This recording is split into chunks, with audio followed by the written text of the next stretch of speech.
kebutuhanku. Shalom, selamat pagi saudara-saudari yang dikasihi Tuhan Yesus Kristus.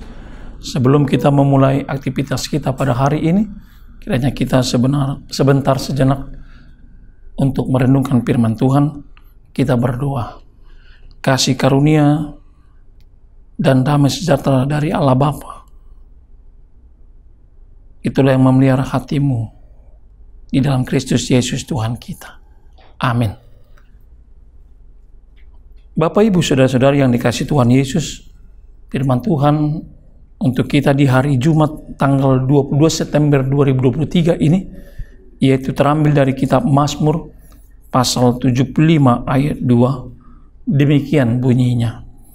Kami bersyukur kepadamu ya Allah, kami bersyukur dan orang-orang yang menyerukan namamu menceritakan perbuatan-perbuatanmu yang ajaib.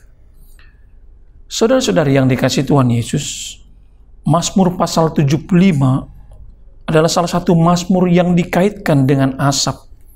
Dia adalah seorang penyanyi dan pengiring musik dalam ibadah di bait Allah di zaman Raja Daud. Asaf adalah salah satu dari 3 kepala musik dalam ibadah di bait Allah. Dapat kita baca 1 Tawarikh pasal 6 ayat 39 dan 1 Tawarikh pasal 15 ayat 16 sampai 19. Mazmur ini ditulis selama periode pemerintahan Raja Daud dan Raja Salomo di kerajaan Israel pada waktu itu. Dan Mazmur ini menggambarkan bagaimana momen ketika raja berbicara atau bernyanyi dalam ibadah di hadapan Allah dan rakyatnya.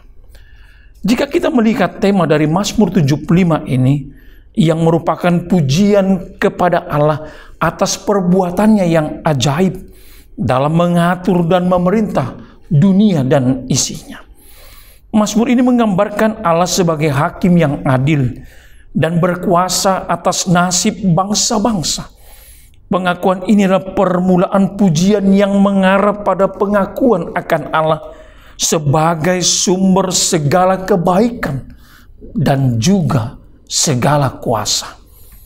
Ucapan syukur dalam Mazmur ini adalah merupakan ungkapan syukur kepada Allah. Syukur adalah sikap hati yang mengakui dan meresapi segala kebaikan, segala kuasa dan anugerah Allah yang telah terjadi dalam kehidupan umat manusia. Ini adalah permulaan yang kuat untuk Mazmur ini, menunjukkan sikap penuh syukur umat manusia yang senantiasa bersyukur kepada Allah. Jika kita melihat bagaimana pengakuan akan nama Allah dalam ayat ini, menyatakan bahwa orang-orang yang menyerukan namamu, ini menggambarkan pentingnya untuk menyebut nama Allah di dalam doa kita, di dalam pujian kita, dan di dalam penyembahan, nyanyian, dan mazmur kita dalam setiap kehidupan kita.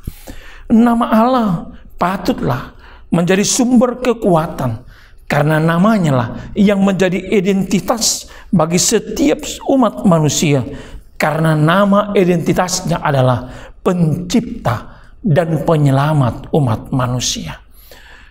Saudara-saudari yang dikasihi Tuhan Yesus, dapat kita lihat juga dalam renungan nats ini bagaimana pemazmur memberitahukan perbuatan ajaib Allah, menceritakan segala perbuatannya yang ajaib.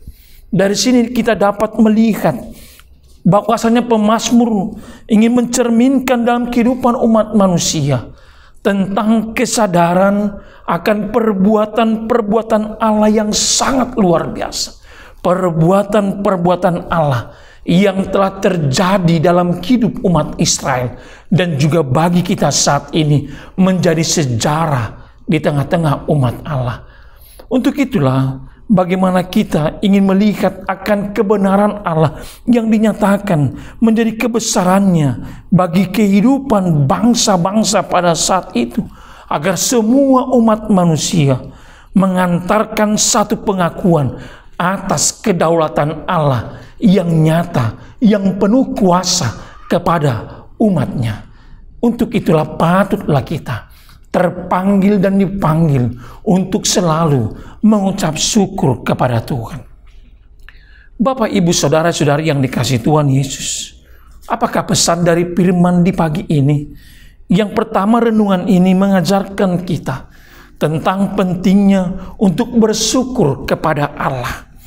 Dan juga bagaimana kita dalam pengakuan akan namanya dan pengetahuan kita akan perbuatan-perbuatan Allah yang begitu ajaib dalam kehidupan kita. Oleh karena itulah, dalam nats ini kita disadarkan dan diingatkan begitu pentingnya lah bagi setiap umat manusia untuk selalu memuji dan memuliakan Allah, agar dalam setiap perjalanan hidup kita selalu kita memberikan pujian dan syukur kepada Allah dalam setiap perjalanan kehidupan kita sehari-hari.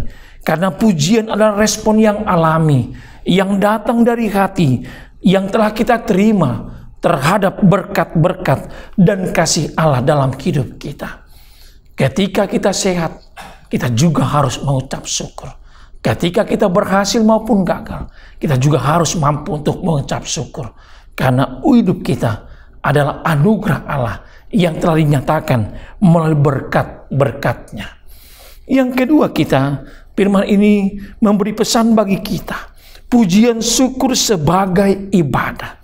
Kita diajak untuk memahami bahwa pujian adalah bentuk ibadah yang penting dalam kehidupan orang Kristen. Ini bukan hanya dengan kata-kata belaka. Ini bukan hanya dengan kata-kata kosong, tetapi harus dengan ekspresi hati yang tulus terhadap Allah, agar kita mampu untuk memuji Allah dan juga untuk menyembah Dia. Pujian syukur juga membantu umat manusia untuk memusatkan hatinya di dalam perhatiannya hanya kepada Allah. Dan pujian syukur jugalah yang mampu memberi penguatan iman bagi setiap kehidupan orang-orang percaya. Untuk itulah, mari kita, bagi kita yang telah menerima akan berkat Tuhan yang tak terhingga itu, mari kita untuk menceritakan perbuatan Allah yang ajaib, dan selalu kita untuk memuji dan bersyukur kepada Allah. Dan yang terakhir, firman ini memberikan pesan bagi kita, agar setiap hidup kita, Bapak dan Ibu, Saudara-saudari, mengevaluasi hidup kita. Bagaimana kehidupan kita sebagai jemaat, bagaimana kehidupan kami sebagai para halado atau majelis.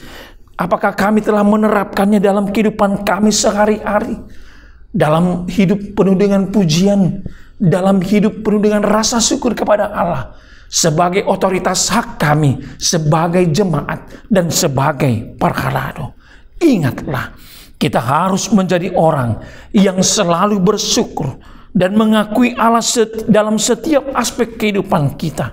Dan kita juga harus menyadari kita telah menerima Dia yang telah memberkati kita dalam setiap perjalanan hidup kita. Mari kita untuk selalu bersyukur kepada Allah, karena hidup kita adalah anugerah Allah. Amin. Mari kita berdoa. Terima kasih Bapa yang baik atas renungan di pagi ini. Engkau mengingatkan kami dan menyadarkan kami agar kami patut senantiasa untuk bersyukur kepada Allah dalam setiap perjalanan hidup kami. Dan Engkau juga mengingatkan kami sebagai orang-orang percaya yang mempunyai kewajiban untuk menceritakan akan perbuatan-perbuatan Allah yang begitu ajaib, yang sangat luar biasa dalam kehidupan kami. Engkau mengantar kami pada hari yang baru ini dengan napas yang baru, pengharapan yang baru. Itu adalah merupakan perbuatan Allah yang ajaib. Untuk itu Bapa, izinkan kami untuk memulai segala aktivitas kami hanya bersama dengan Engkau. Engkau melindungi, Engkau yang memelihara kami. Engkau jugalah Tuhan yang mengantarkan kami untuk meraih akan sukacita kami di dalam kebahagiaan bersama dengan berkat-berkat Tuhan. Terima kasih Bapa. Inilah dua permohonan kami yang kami aturkan di dalam Kristus Yesus Tuhan kami. kehendak-Mu lah yang jadi. Anugerah Tuhan kita Yesus Kristus, kasih setia Allah Bapa, dan persekutuan Roh Kudus, itulah kiranya yang menyertai dan memberkati kamu sekalian. Amin. Atas segala